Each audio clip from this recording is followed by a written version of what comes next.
just going to be speaking generally on our roles as governance professionals, in the advancement of ESG and corporate sustainability. So quickly, I will share my slide, and I would like to start off first with a video.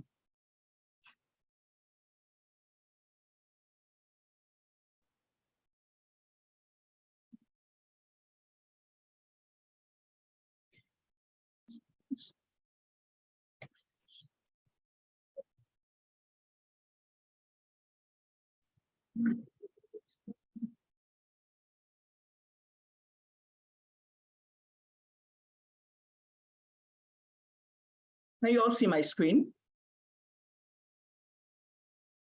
Yes, we can, ma'am. Okay. Please enable slideshow. Yes. So like I said, I'm going to first start off with this short video.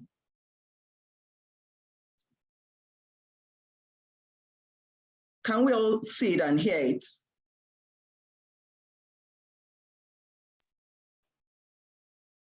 No, we can't hear this. You can't hear.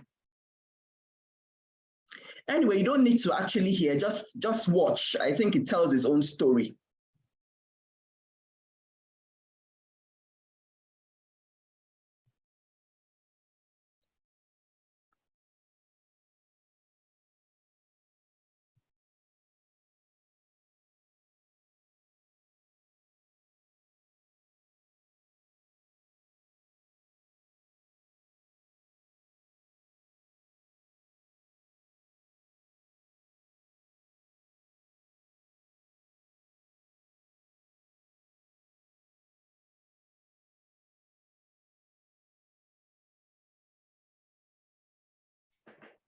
Madam, you may want to talk us through as we are going so that we can get okay. Like I said, I mean, it's if you watch the activities, from the beginning of this lady getting into the vehicle, like Ms. Beecroft said, ESG and sustainability has become a part of our life. Even our personal lives, it's a part of our personal life. So from our daily activities as people to even our activities in the workplace, we impact on the environment, we impact on people, and then the way we interact with governance systems, speaks a lot. So if we look at this, watch this video as watch along, I really don't want to say anything because I want you to watch. And at the end of the day, like I said, it speaks its own story to us. Forget about if you're not hearing the sounds right now, but you watch from the beginning and you see that there's a meeting that is being prepared for. And for a number of us, especially those of us in the legal system or, legal sector, we deal with a lot of people. And you could see the amount of time it took that lady to print, to make photocopies, and the amount of paper she used. Now, of course, we know that paper comes from the environment, paper comes from trees. So you can imagine that our everyday, interaction with paper or printing of paper or use of paper, you can imagine the number of trees that are being cut down to put that in place. Now, look at the number of bottles that are being put in place for this meeting. Now, it's not only the fact that, we're using water. Plastic is a source of waste. And at the end of the day, where do these bottles go back to? In Nigeria, you only need to look on our streets to see where these bottles end up. They end up in the gutters or in the drainage. And then we complain every day that the government is not taking care of the drainage system. But our activities, when we drink a bottle of water and we fling it out from our cars or from the buses or from wherever we are, it drops on the road. And then the rain comes, it goes into the gutter. These are activities that we carry out our own activities every day. And then at the end of this meeting, everybody walked out of the office and the lights remained on. We need to ask ourselves in our own offices, in our own homes, how do we manage energy efficiency? And I know that Mrs. Beecroft talked about that. So we're going to move in quickly, into, sorry, I think I'm repeating that. Next slide. So we're going to be looking at ESG and corporate sustainability. Now, there's a slight difference between ESG and sustainability. When we talk of sustainability, especially when we don't link it to sustainable development goals, basically what it talks about is ensuring that at the end of the day, our organizations are able to remain profitable, and that they live after us even when we are no longer there. However, ESG is very specific, and ESG comes out from the Sustainable Development Goals, where we have 17 of them that talk about poverty, that talk about climate action, life on land, life on water, that talk about sustainable cities and communities, that talk about the way we use energy, making our energy affordable and all that for everyone. So there's a sort of relationship between ESG and corporate sustainability. And that's why I said there's a convergence, because corporate sustainability in itself, when we talk about corporate sustainability in sustainable development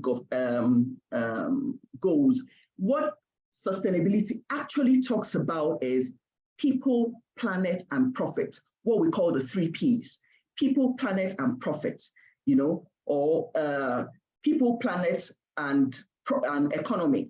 However, it does not take into consideration governance. That's when we look at sustainability. However, when you look at ESG now looks at the environment, it looks at social, which is also the people, and it looks at governance. So when we need to speak about ESG or corporate sustainability, I like to look at it as a holistic union of both sustainability and ESG. And we now talk about the environment, we talk about social, we talk about profit, we talk about governance. The fact is that ESG, we talk about putting ESG in place, putting it as one of the systems in our organization. But what I always say is, if it is not environmentally and socially sustainable, it can never be economically viable. Why? Because when we continue to do harm to the environment where we do business, we continue to pollute the environment, we continue to create actions that degrade the environment, that cause flooding, eventually one day, that issue which you feel doesn't concern you will concern you. We are talking about flooding today. You can see the flooding that happened, in several states, about 27 states of Nigeria. We will say it didn't affect organizations or it didn't affect people. And sometimes these are things that we create with our own human activities. The same thing goes with social. When organizations don't take care of their people, when they don't look at sustaining their supply chain, management, eventually the organization will crumble. And when you have an organization that is not, thinking of its environment, is not thinking about its people, it's not being controlled by what the governance structures say, that organization can never be economically viable. After some time, it will die a natural death, either because the government has come after it or it's suffering from reputational damages. Secondly, if it is not economically viable, it can never be environmentally and socially sustainability. What does that mean? Sustainable. What does that mean? That if you don't have the necessary resources to put ESG or corporate sustainability in place in your organization, it cannot happen. And so, in talking about ESG has to come to stay. Yes, it has to come to stay, but then there is a price to it. And, ESG is not a short-term goal or a short-term objective in any organization. And that's what we need to start, thinking about or understanding. A lot of our leaders say, yes, we want to do ESG. Yes, we want to practice corporate sustainability, thinking that in a space of 1, 2, 3 years that they are going to recoup whatever it is that they've put in to be able to say their, ESG compliance. But it doesn't work that way. It takes a period of time before you can actually see the impact in your organization. So if we as members of organizations, especially as people who will drive ESG, do not understand that you cannot, appreciate the impact of what you're going to do, or derive that objective, you cannot get it within a short term. And we are preaching this to our leaders in the organization, then it becomes a problem. Because when we start making a case for ESG, we must also remember to tell our organizational leaders that, yes, it is a good practice to have in place. However, the benefits cannot be derived in the short term. It is a long-term issue. Some benefits, yes, might come in the short term, especially when you talk about cost savings in small areas. There was a program we had in our organization where we said kick out plastics in the organization. And because prior to that time, we used to buy bottled water for everybody every day. And so immediately we had that initiative of kick out the plastics. You can imagine the amount of money that it saved us. The same thing goes with the use of paper. So there are some benefits that will come, yes, maybe in the short term, but overall, most of the benefits will come in the long term. As governance professionals, many of us here are company secretaries, we're legal counsel, we have board directors, and we're compliance officers. We are all governance and compliance officers, and so it is our duty to help to drive ESG or to drive corporate sustainability, because we are the ones who would actually appreciate, the impact, the negative impact on our organizations, especially when it has to do with litigation or where it has to do with the payment of penalties, where it has to do with non-compliance with the law. We are the ones who, more than anybody, understand the impact, of not putting ESG in place in our organizations. And as company secretaries, as legal counsels, as board members, as compliance officers, we all have our respective roles that we are going to play, and we're going to get into, some of those specifics, later. But for instance, as company secretary, one of our roles will be advising the board, putting these things on the agenda, making a case. All of us, this full group of people, we need to start making a case for sustainability in our organizations, for achieving not even just sustainability, achieving the sustainable development goals in our organization. And for the compliance officer, you're looking at the organization not suffering any kind of penalty because of non-compliance. Yes, it is true that in our system right now in Nigeria, our regulators are not yet strong in enforcing various regulations in Nigeria. And there was a question about, regulations in Nigeria in terms of ESG and sustainability. I can tell you, we have over 100 regulations. NESRA alone has over 40 regulations in the area of sustainability, especially environmental sustainability, and in different sectors of the economy. It has in construction, it has in oil and gas, it has in power sector, but how are our regulators able to enforce this regulation?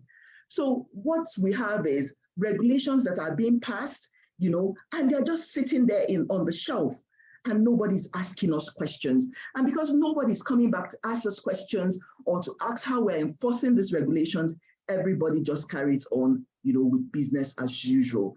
But whether they're there to ask us questions or not, we are governance professionals, and our role is to make sure that we push this agenda forward with our various organizations, with our various leaders. We need to start pushing this, agenda forward. Whether your regulator expects you to provide a sustainability report at the end of the year or not, you should be able to do that. My regulator doesn't ask me for a sustainable report at the end of the year, but as good practice, And as good corporate governance, in my organization, we produce that report.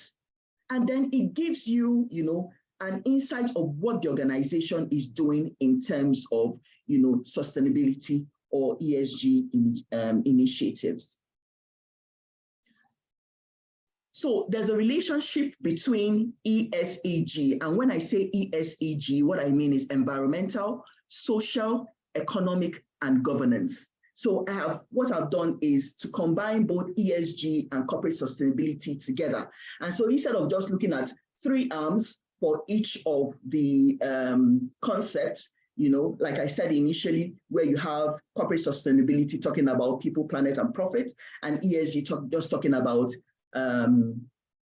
environmental, social, and governance. What I do now is to put it together to say is ESG. Some people will say it's EESG, depending on how you want to put the acronym. So there's a relationship between ESG and we as governance professionals.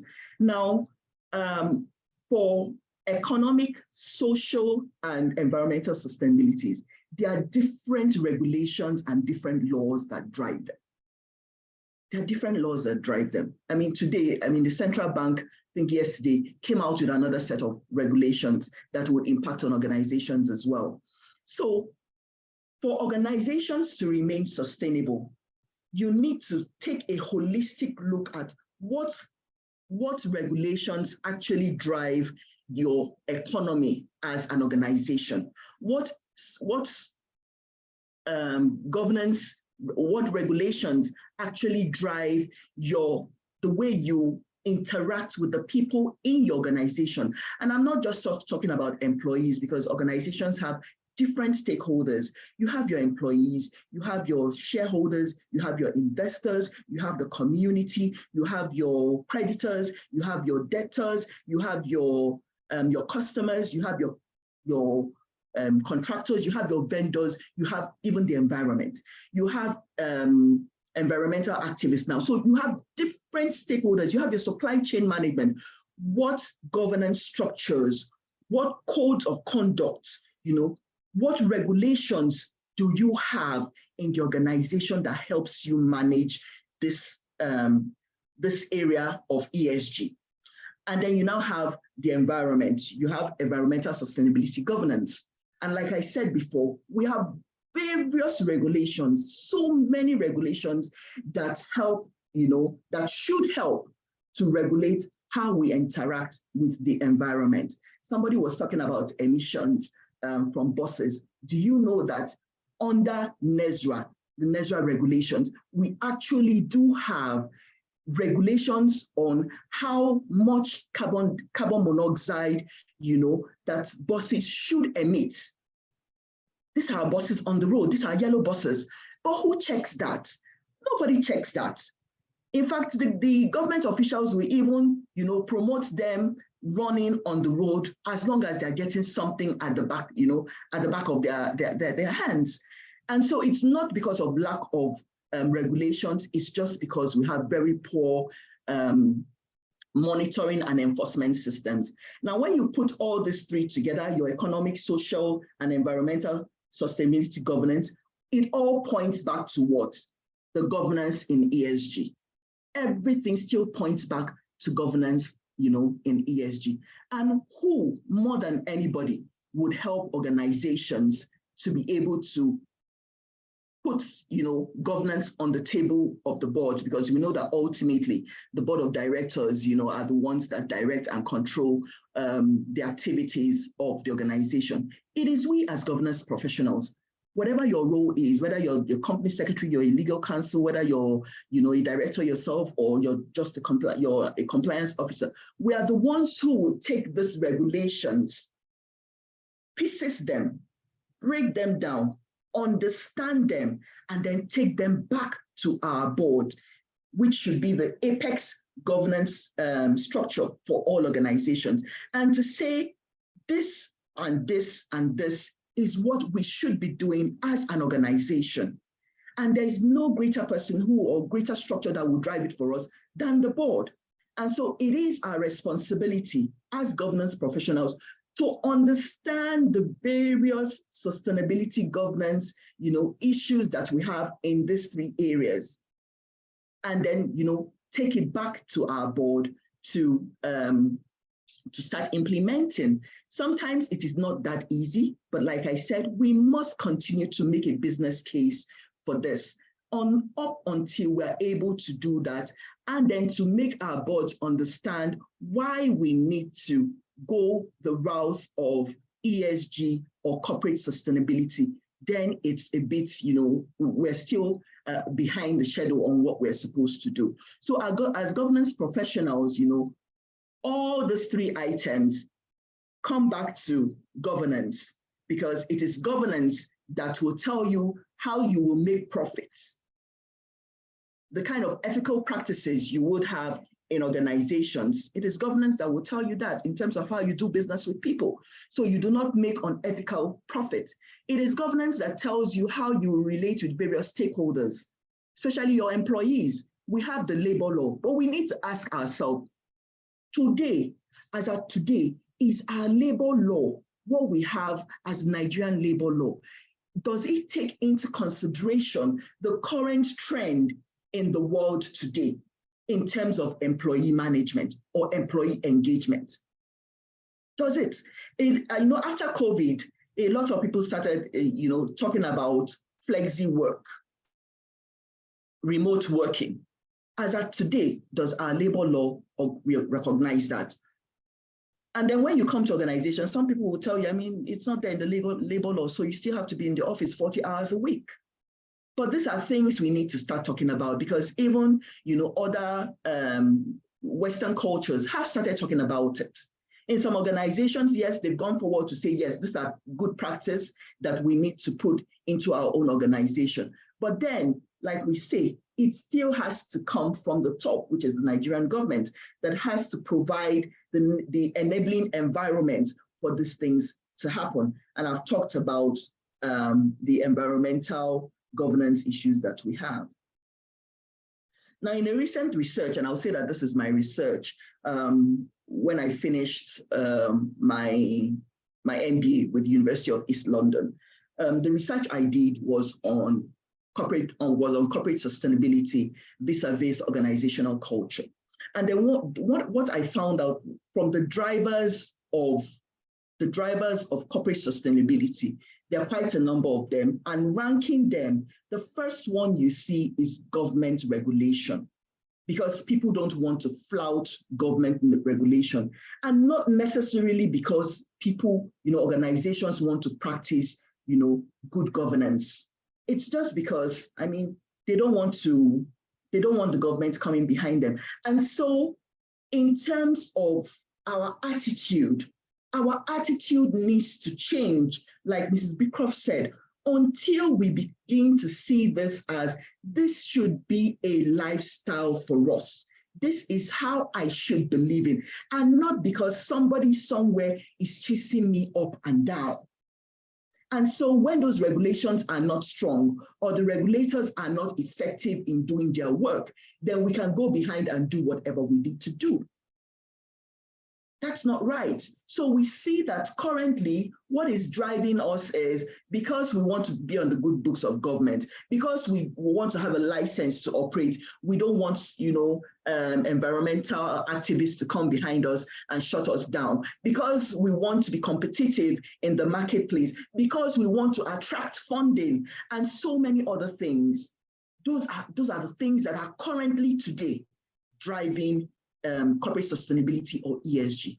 However, the driving force actually should be good governance. That should be the #1 driving force. And so even as a people, even as organizations, we need to have an attitudinal change. We must have an attitudinal change to say, you know what, put everything behind. It's not because anybody is looking at us. It is because this is best practice and this is the way to go. And when we begin to do this, it becomes part of our corporate culture. It becomes part of our corporate culture. And once it's part of our corporate culture, we don't need to start thinking about, whether our reputation will be damaged, whether we're making social commitments and all that, whether we have top management. It becomes part of our culture. And then the directors set the tone from the top. And once that tone is set from the top, it cascades down to every single employee in the organization.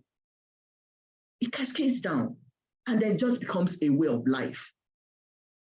And for me personally, it has become a way of life for me. So even sometimes when you come into my home, it's you see them say, oh, we are buying plastic bottles. I said, no, boil water.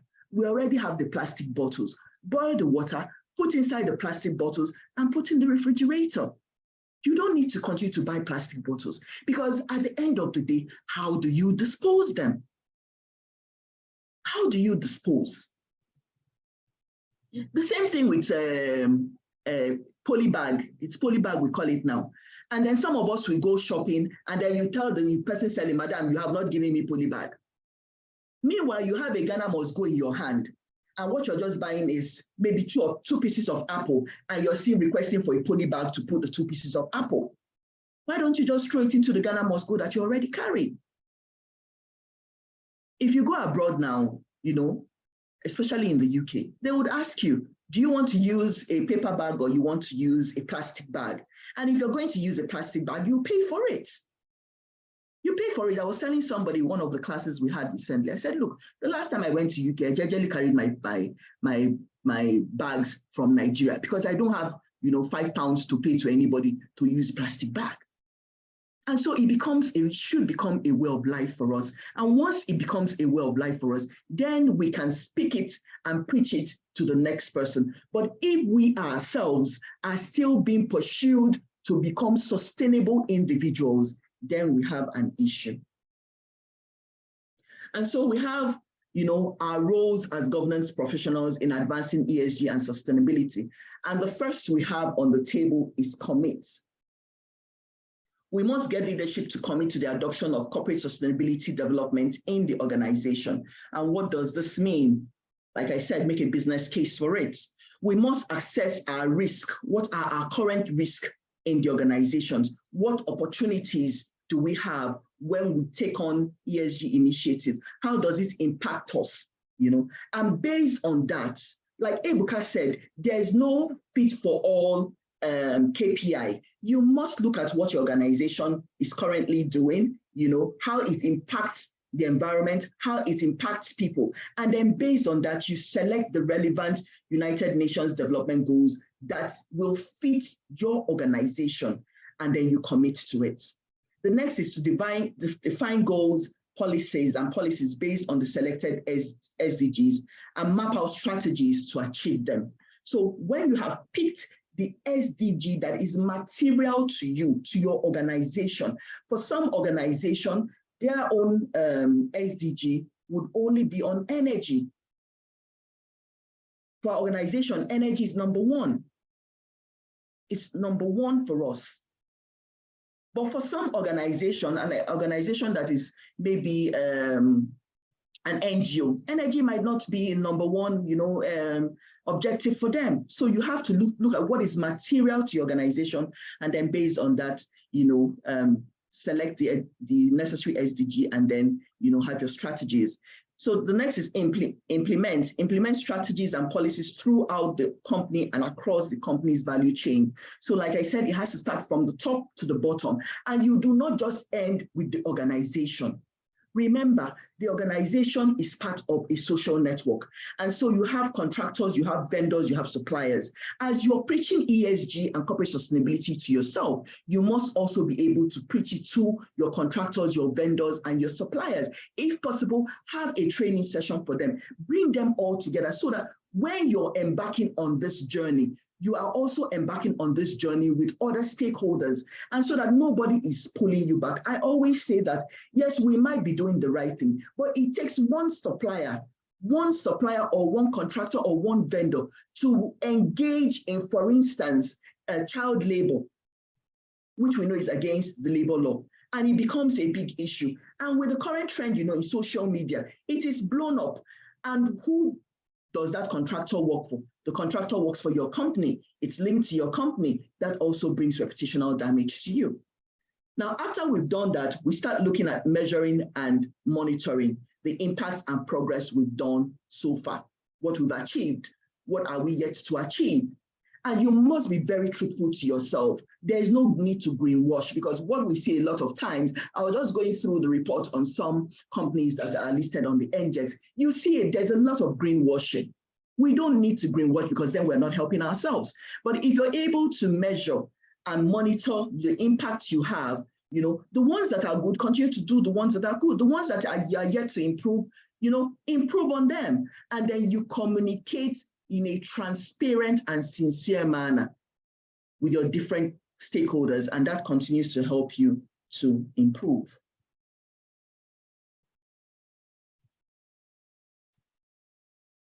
And so what I just did is to break down commit. How do you commit? How do you assess, define, implement, measure, and communicate? So in committing, you know, get the board and executives to have a buy-in into this initiative training program, include it on the board agenda, speak to departmental heads when you take it up as an officer of the company. In assessing, you need to understand the laws and regulations applicable to your organization. Do not just go and pick what company ABC is doing while you company JEF, you're doing something different. You must understand the laws that are applicable to you, and therefore from there you derive what you need to do. Understand the needs and expectations of your different stakeholders. Select the most material SDG. In defining, set material SDG criteria and define your goals. So like we had said earlier, the criteria of a construction company might not be the same criteria for a banking organization. So be sure to select the right criteria based on your organization. Establish policies, procedures, and management systems. And we know that there are different management systems that we have now. We have the ISO 14001, which talks about environmental management. We have ISO 19600, which I recommend for compliance officers, talks about compliance management system, and the ISO 26000, which talks about how we treat our different stakeholders. These are policies that we can, you know, subsume into our organizations, and they help us. And after that, we now map out our strategies. In implementing, you now execute your environmental, social, and governance programs, you know, so it becomes a part of you, and it's an everything day for you. Integrate sustainable practices with the organization's process and procedures. Measure, review, and monitor progress to ensure suitability, adequacy, and effectiveness. So do not go and pick what you cannot chew. You must pick what you're able to chew as an organization. I always say, start with baby steps. Start with baby steps. Leave the gigantic, you know, programs first, and start with small things that you can achieve as organizations and celebrate them. Measure the impact on various stakeholders and ensure compliance and standards are met. And in communicating, report progress or inaction to the board. Issue a sustainability report. Your sustainability report doesn't have to be a 50-page document. Your sustainability report can be a 1-page document on what you're doing. And if you're asking, how do I make this public? Please put it as part of your audited financial statement. It could just be a page in your audited financial statement. That way, various stakeholders have access to it. And just like I said, include that in your organization's annual accounts. What are the challenges that we have in pushing ESG forward and the related risks? The first one I have here is me, myself, and I. If we as governance officials, governance professionals do not understand what it takes to propagate or to advance ESG, if we do not have the awareness, if we do not have the right skills, understanding, and knowledge, then we are not doing anything. We can't make any progress. So it has to start with me first. And then when I have the right, you know, tools that I can use to push this forward, then I go forward to push it forward. We also have resistance to change. Remember what they say, that change is a constant thing. And sometimes because of our organizational culture, the way we do it here, do not bring anything new to us. we have resistance to change because people do not know how this will impact on them. Will it be negative? Will it be positive? Will I lose my job? You know, would I lose part of my pay? What do I have to sacrifice for this to happen? So sometimes you have resistance to change. We have lack of awareness, especially from members of our board. And that's why, you know, as governance professionals, we need to push this forward. There was when we needed to initiate corporate sustainability in our organization. I had one of my board members who told me it is an Oyibo thing. It is not an African thing. It is for the Oyibos. And until we had a session for top management, the board and top management, before they started to understand it is not an Oyibo thing. Like Ms. Beecroft, it is coming to us. It is already with us. It is not coming. It is already with us. And we must begin to enlighten every member of our organization on the impact of ESG. Sometimes we lack funds. You can see that this icon here has, the person is carrying a bag of money, but yes, because we're not ready to commit to it, when you go to management, management will tell you there is no money. And sometimes in all sincerity, there is no money. Like I said, it is not a cheap program to initiate. And so, you know, there must be funds for you to be able to initiate some of the things you want to do. But like I said, rather than say because there's no money, you're not able to do anything, you can't start with baby steps, you know, and say, okay, you know what, we're not doing this because we need to make progress on this. Sometimes it's personal egos of leaders to say, who are you to come and tell me this has to change? I know I was sharing with a colleague of mine in my doctoral class who was saying that they needed to implement some programs in the organization. And when they went to some leaders in the organization, the people said no. Why no? Because, you know, they just felt that they were not carried along initially. And so sometimes it's just personal egos of our leaders that say because they want to be fully involved, because they want to be the ones to drive it, because they want to be the ones to initiate it, because they feel you have not come to seek for consent or beg at their feet, then they do not want to allow these things to, you know, go through. We have conflicting priorities of the organization asking itself, should it be money or should it be ESG? Should it be, you know, profit or should it be sustainability? Without them understanding that, honestly, if you don't have sustainability in place, then you're not talking about any profit. Yes, it could be that that profit is going on for a while, but eventually, you know, your organization might not be sustainable. So it still comes back to us to help them understand that, yes, though ESG is expensive, but like I said, there are certain things that we can do. And as we continue to grow bigger as an organization, then we now expand what our programs will be. And the last I have here is lack of commitment. Lack of commitment could be from top management, it could be from the board, it could be from employees, just deciding that they would not support this initiative. And so, you know, this is not just, I just picked a few. There are several challenges that we have, but it's for us to understand what these challenges are and then know how we'll address them with our various stakeholders. Being equipped to deepen the understanding of and this relates to us, how do we continue to improve ourselves as sustainability, you know, professionals or as governance professionals in advancing ESG or sustainability in our organizations?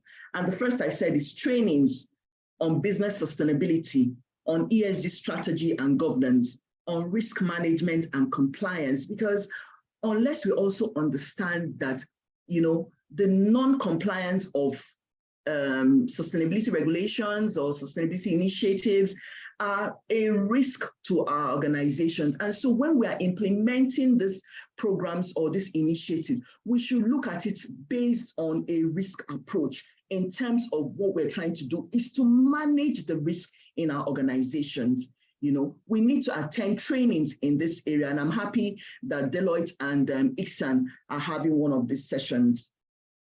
Regular programs, conventions and conferences, seminars and workshops, and business meetings. I know that ICSAN has a lot of business meetings, especially at the various state chapters. Let's, you know, key into this engagement and then see how they can benefit us.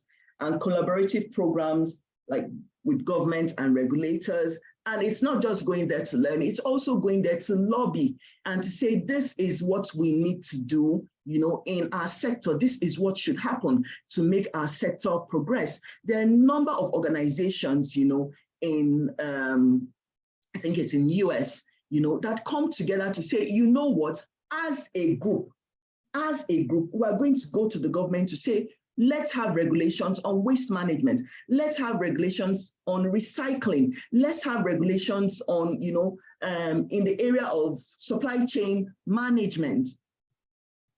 So we can come together as a body, as a group, to make this lobby to government. We can come together also as organizations in different industries, and push this forward. And also with, have collaborations with sister professional bodies. As individuals, you must uphold the highest standard of ESG criteria, compliance, and administration. Like I said, it starts with you. So if you, as a governance professional, you're preaching a gospel that you are not practicing, then that becomes a turnoff for other people. So if you say that I am here to propagate the gospel of ESG or to propagate the gospel of corporate sustainability, then you must be able to uphold the highest standards of ESG criteria. And so when it talks about emissions, how, for those of us, that use our vehicles, how well do you manage your vehicle? How well do you maintain your vehicle? How well do you maintain your generators? Unfortunately, we're in an environment where some of these things, we cannot control the use of our generators.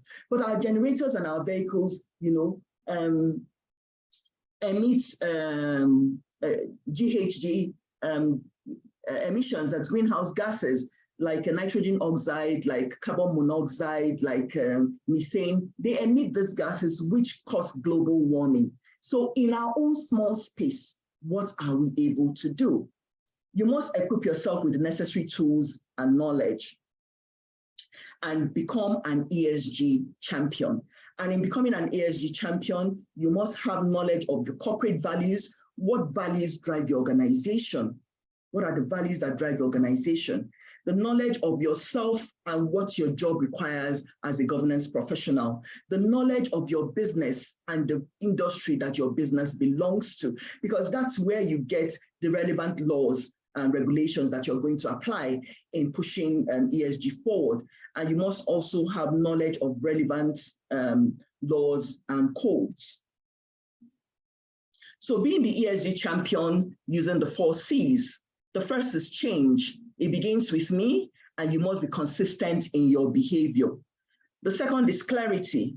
You must be clear about what your vision or your task at hand is. You as a person, what do you aim to achieve? What is it that I want to achieve in being an ESG champion? Is it just for the glory of myself, or for the betterment of my organization, for the betterment of Nigeria, or for the betterment of the world at large? You must have confidence in yourself, believe in yourself. Yes, I can do it, and push that forward. Like I said, always be open to new knowledge. And I'm happy when we started, at least I saw, yes, and I'm still seeing about 100 participants. There is no knowledge that is wasted. Open yourself to new knowledge. I remember when I started my journey, as an ESG professional, and I was asked, what is ESG? I gave a different interpretation to it before they said, no, stop.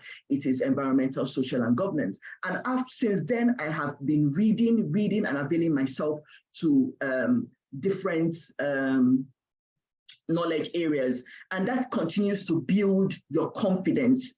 That continues to build your confidence in your knowledge of ESG. Communication. Communicate often. It creates new opportunities and opens closed doors. This is a last video, but I don't know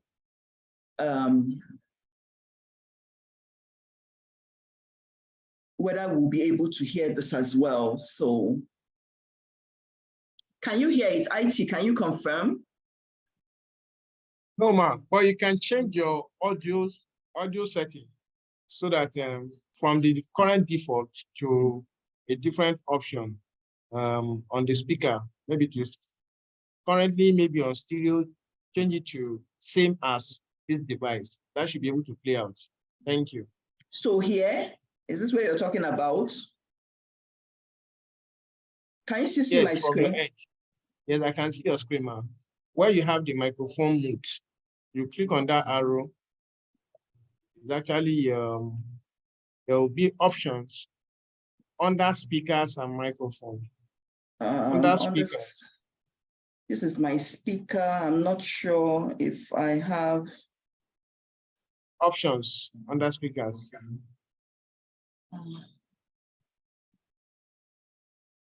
Okay. It's not giving me any other option. I just have one option. If it's not heavy, if I have a copy, I can try and play it from here. You have my slide. Okay, let me check with Anita. Thank you. Okay.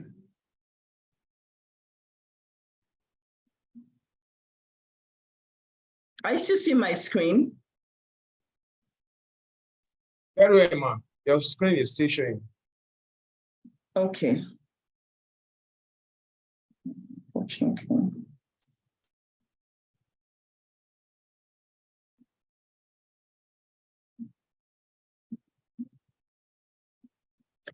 Okay, while we're waiting for that to happen, I'll talk us through this slide as well. I found this video, one of my lecturers shared this video with me, and I thought it was quite interesting to share.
You okay?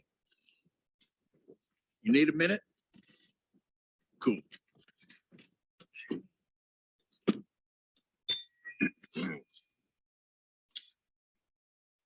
Listen up, people. I know a thing or two about extinction. And let me tell you, and you'd kind of think this would be obvious, going extinct. Sorry, man, you need to we are going to stop your Driving sharing so that we can play it from here now.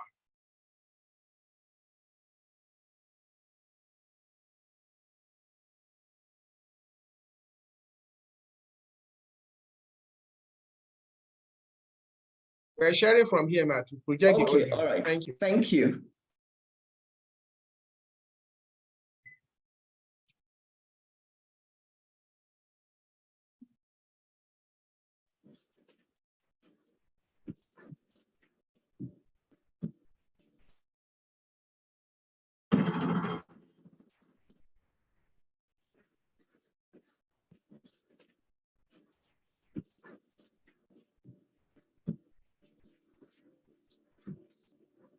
I'm not sure I'm hearing it. I don't know whether any other person can hear.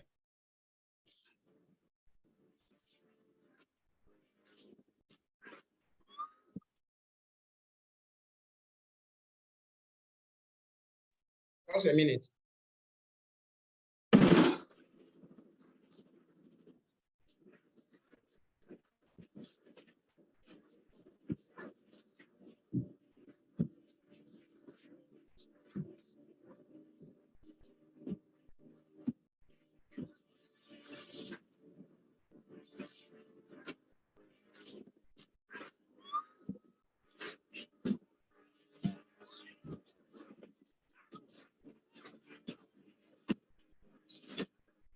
IT, we're still not, I'm still not able to hear. So I'm sure it's the same thing that we're having from our end so that we don't waste too much time on it. You okay? You need a minute? Cool.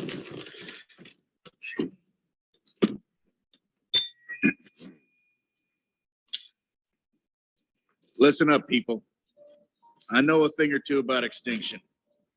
And let me tell you, and you'd kind of think this would be obvious, going extinct is a bad thing. And driving yourselves extinct in 70 million years, that's the most ridiculous thing I've ever heard. At least we had an asteroid. What's your excuse? You're headed for a climate disaster. And yet every year, governments spend hundreds of billions of public funds on fossil fuel subsidies. Imagine if we had spent hundreds of billions per year subsidizing giant meteors. That's what you're doing right now. Think of all the other things you could do with that money. Around the world, people are living in poverty. Don't you think helping them would make more sense than, I don't know, paying for the demise of your entire species? Let me be real for a second. You've got a huge opportunity right now.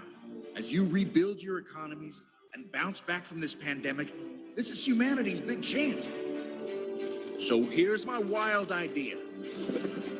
Don't choose extinction. Save your species before it's too late. It's time for you humans to stop making excuses and start making changes. Thank you.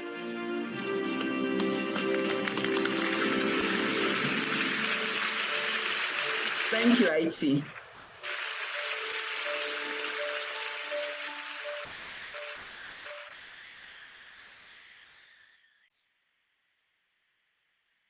Welcome. Okay.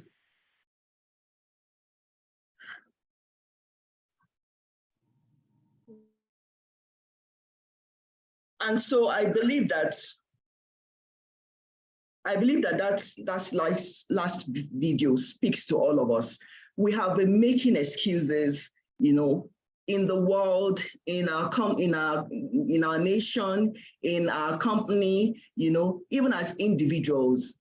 But what we don't realize is we're gradually going into extinction.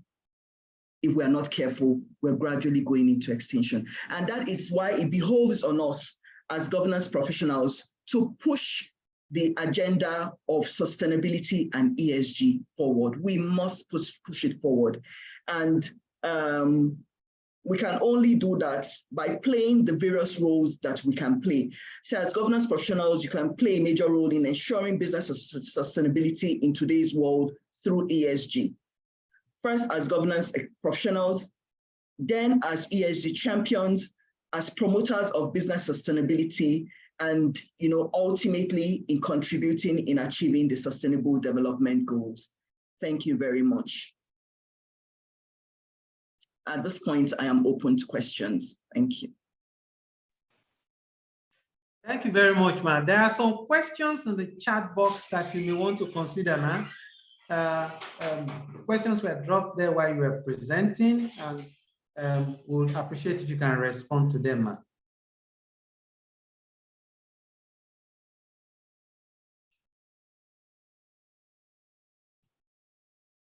Lady Cheta, can you hear us, ma'am? I'm sorry, yes, I can hear you. I can hear you. I'm trying to go back to where the questions started from.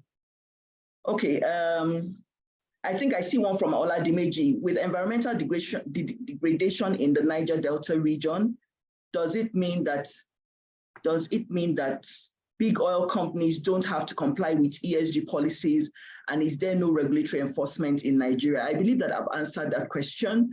The oil companies, everybody must comply. That's the truth.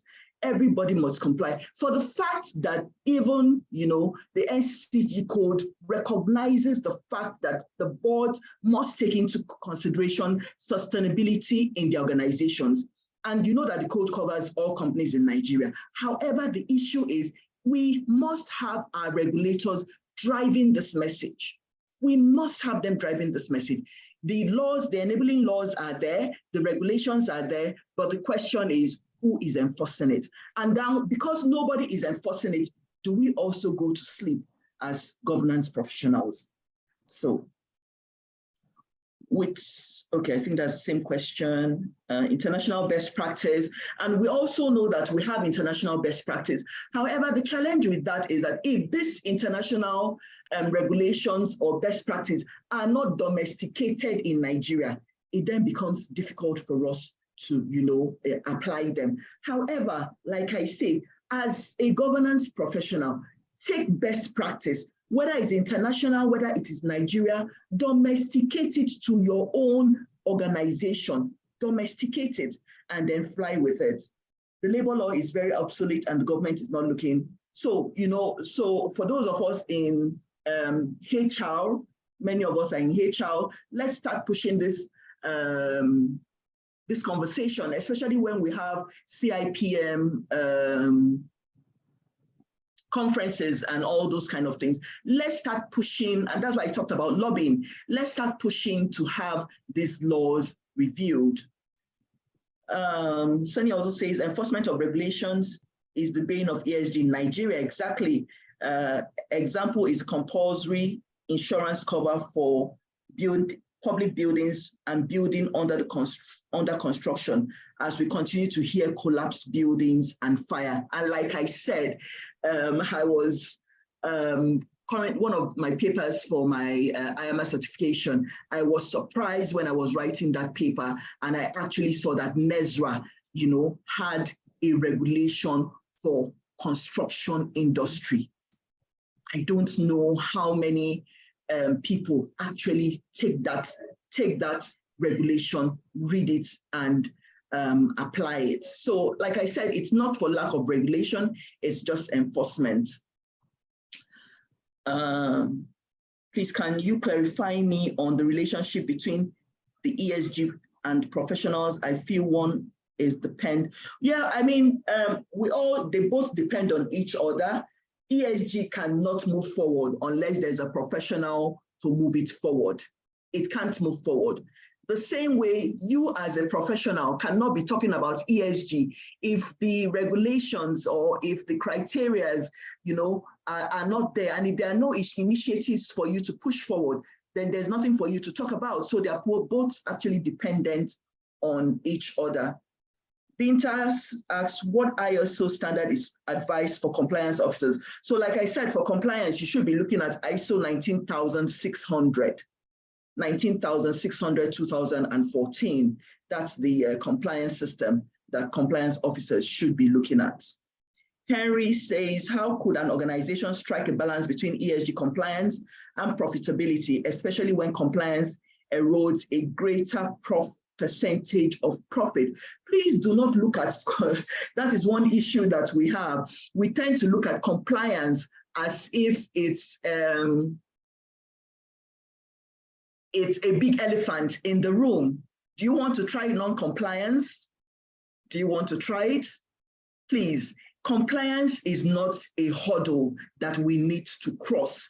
We need to remove our minds from that. That's one problem that we have, even as compliance officers. Oh, this big hurdle that is coming to take away our profit. Forgetting that it could just take one thing. We've had an experience of it. Just one thing you have done wrong and your business is shut at that point in time. Are you going to be looking at compliance as a hurdle? You won't. In fact, your board will come back to you to ask you, why did you not do this? You mean you knew this and you did not advise us properly? So please, let's stop looking at it as a hurdle. And like I said, you do not start, there is no compulsion on the ESG criteria that you must comply with. There is even really no regulation in terms of saying you must do ESG. There's no regulation right now in Nigeria that says you must do ESG. However, there's a recommendation from NCCG 2018 that says that boards should start looking at, putting sustainability in place in their organizations, and when you look at it as a risk-based approach of doing the right thing, just as the way you look at other areas of risk management, it becomes a way that you use to mitigate risk, to manage your risk. That way, it is not a hurdle for you. And take baby steps. Do not don't look at doing what a Mobile is doing, what a Chevron is doing, what a First Bank is doing. Look at what you can do at this time. Look at what is material to you. Take one step in a year. Just take one initiative in a year. I remember when we were talking about doing CSR in our organization, I said, it's too much wahala, too much money. And I said, give me 50,000 naira and I will do CSR. I was given 50,000 naira. I went and bought small books, 300 naira, 400 naira, 200 naira, 100 naira, and I supplied to schools. That's achieving, social sustainability. That's something that you can do. But this 50,000 naira is what, your organization, your guys in your organization will just take and go and have lunch one day. Does it add value? Does that lunch add value to the organization? No. But you see, that social responsibility, corporate social responsibility that you've been able to initiate and carry out adds value to you. So please let us not look at compliance or ESG as a hurdle for us.